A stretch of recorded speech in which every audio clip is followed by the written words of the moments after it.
بسم الله الرحمن الرحيم. الرحمن علم القرآن خلق الإنسان علمه البيان. الشمس والقمر بحسبان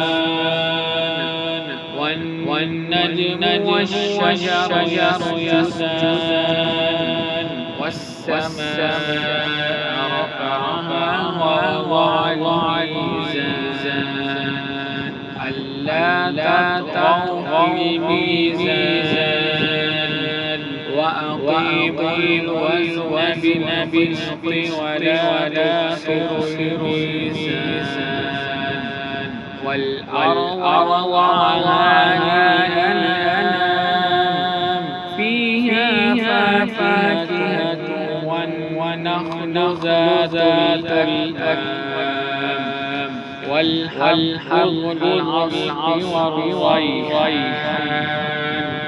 فبأي آلاء ربكما تكذبان؟